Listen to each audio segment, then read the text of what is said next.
If you are recovering from prostate surgery and you're dealing with bladder leakage, you are not alone. Research shows that up to 70% of men experience urinary incontinence right after prostate removal surgery. And for some, the symptoms can last for months. But the good news is there's something highly effective you can do about it, and it does not involve medication or another surgery. Hi, I'm Dr. Jessica Babich, a pelvic health physical therapist, and today I'm teaming up with expert urologist Dr. Rena Malik to talk about one of the most important and evidence-based tools for recovery after having a prostatectomy.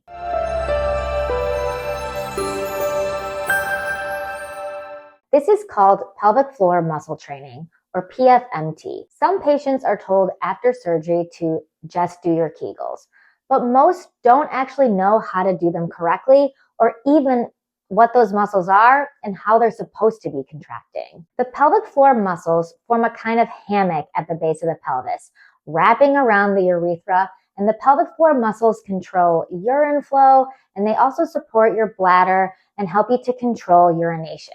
After prostate surgery, the pelvic floor muscles and the nerves that control them can weaken or lose coordination. Pelvic floor muscle training works by retraining and strengthening those exact muscles, helping men recover bladder control faster and more completely. Now, if you've already had surgery and are watching this video, it's not too late to start. But if you're going to have surgery soon, you can and should consider starting those exercises before.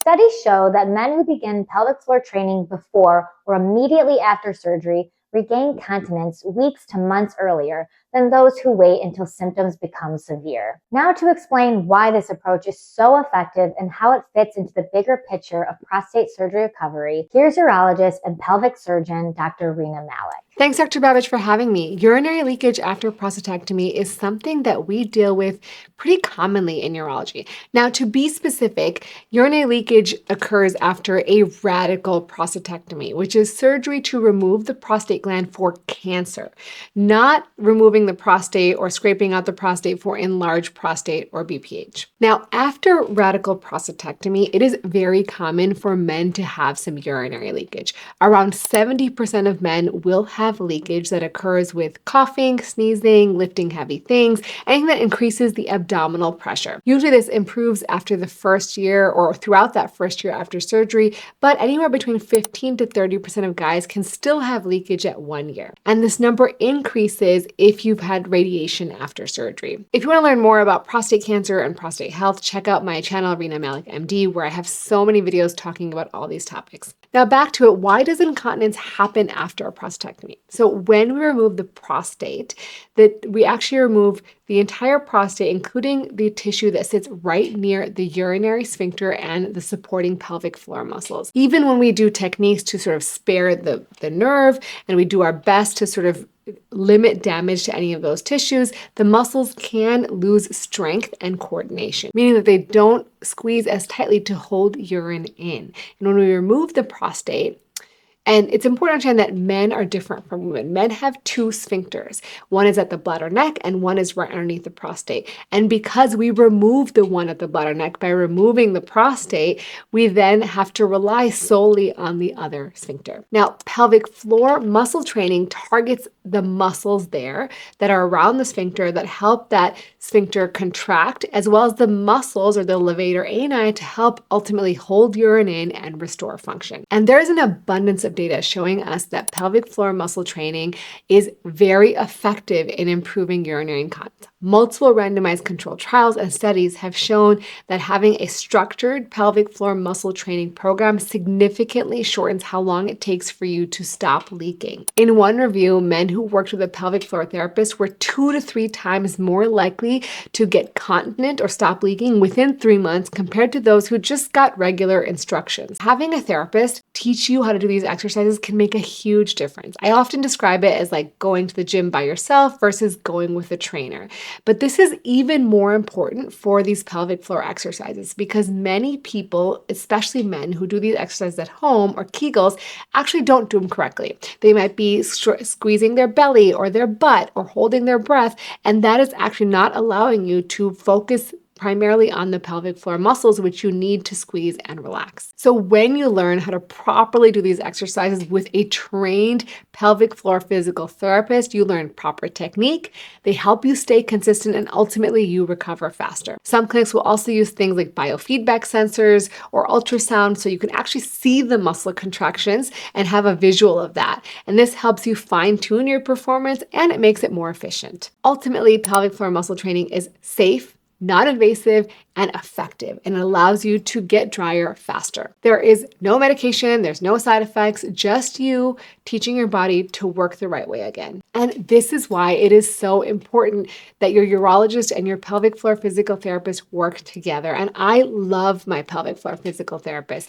Together, we address both the surgical and functional sides of recovery, allowing you to have the best possible outcome, cancer-free and dry. Absolutely. I always tell patients that recovery after a prostatectomy is absolutely achievable, and everything Dr. Malik just explained is spot on. Pelvic floor muscle training is a huge part of recovery.